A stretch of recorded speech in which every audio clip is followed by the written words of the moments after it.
আছো? আশা করছি সবাই খুব ভালো আছো। দেখো আজকে বানাবো পনির পরাঠা। তো চলো পনির পরাঠা বানানোর জন্য যা যা ইনগ্রেডিয়েন্টস দরকার আমি সব নিয়ে নিয়েছি।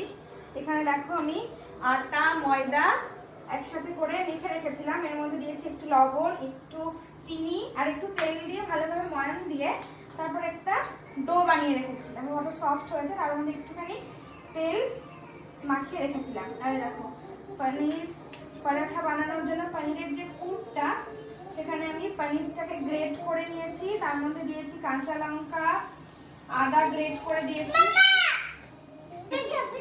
পনিরের পুরটা বানানোর জন্য আমি দেখো পনিরটাকে গ্রেট করে নিয়েছি। এর মধ্যে নিয়েছি কাঁচা লঙ্কা, আদা গ্রেট করে নিয়েছি, আর দিয়েছি একটু ভাজা মশলা যেটা আমি সবসময় রেডি করে রাখি, আর দিয়েছি একটু কাশ্মীরি রেড চিলি পাউডার, একটু লবণ আর একটু চিনি, আর দিয়েছি হ্যাঁ একটুখানি গোলমরিচের গুঁড়ো।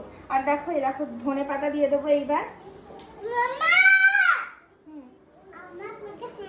স্টপ করে দেবো, হ্যাঁ মাম্মা যেখানে চিৎকার করবো।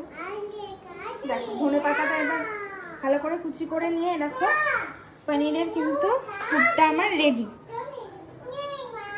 একটুখানি মিক্সের জন্য এবার আমি ডোটা যেহেতু 1 ঘন্টার ওপরে রেডি করে রেখেছিলাম, তো এরকম বড় বড় লিচি করে নেব। লিচি রেডি করে নেব ফার্স্টে, তার মধ্যে এবার পুর ভরবো। দেখো পনির পরাঠা বানানোর জন্য আমি কিন্তু এই বড় বড় করে লিচি বানিয়ে নিয়েছি। এবার দেখো এই মাঝখানটা আমি এরকম ফাঁকা করে নিয়েছি। এইবার দেখো পুরটা আমি এর মধ্যে দিয়ে দেবো। মানে যে যতটা বড় ডো বানাবে সেই হিসাবে কিন্তু পুরটা দিতে পারো।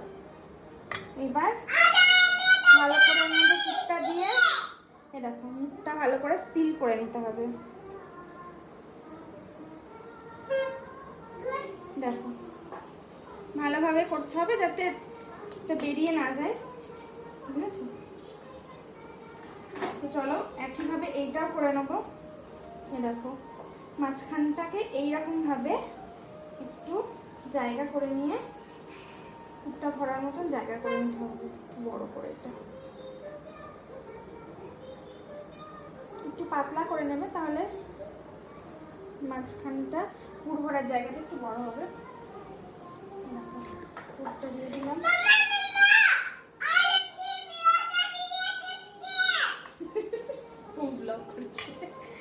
দেখো এর মধ্যে কিন্তু তোমরা পনিরের এই স্টাফিং এ কিন্তু পেঁয়াজ দিতে পারো, আর যেহেতু সোমবার আমি সে দিইনি পেঁয়াজ, যেহেতু খাবো না। দেখো সেম ভাবে এটাও কিন্তু রেডি করে নিলাম। ঠিক আছে, কি করছো মামা?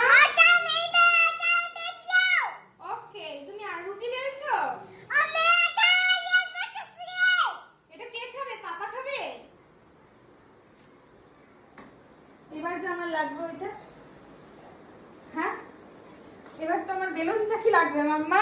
পনির পরাঠাগুলো এবার আমি বেলে নেবো সুন্দর করে। ফার্স্টেই আমি কিন্তু বেলুন দিয়ে বেলবো না, আগে একটুখানি হাত দিয়ে এরম এরম করে দেখো একটু হালকা বড় করে নেবো। কি হচ্ছে কি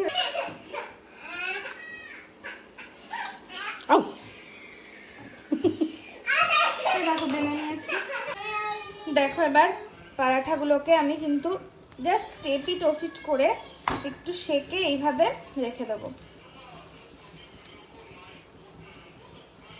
এইভাবে তোমরা রেখে দিতে পারো। রেখে যখন খাওয়ার সময় তখন একটুখানি ওপর দিয়ে তেল দিয়ে বা বাটার দিয়ে বা ঘি দিয়ে কিন্তু সেকে নিলেই সুন্দর কিন্তু পনির পরাঠা রেডি হয়ে যাবে। দেখো আমি এই যে পরোটাগুলো রেডি করে রেখেছিলাম জাস্ট টেপিট ওপিট করে।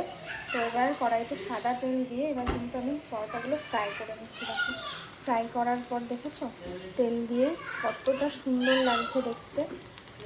একটু কিন্তু ধৈর্য ধরে ফ্রাইটা করতে হবে, কারণ যেহেতু পনিরটা একটু কুক হবে ভেতরে। এইভাবে কিন্তু তোমরা তেল দিয়ে বা বাটার দিয়ে বা ঘি দিয়েও কিন্তু ফ্রাই করে নিতে পারো, তাহলে একদম পুরোপুরি রেডি হয়ে যাবে পনির পরাঠা।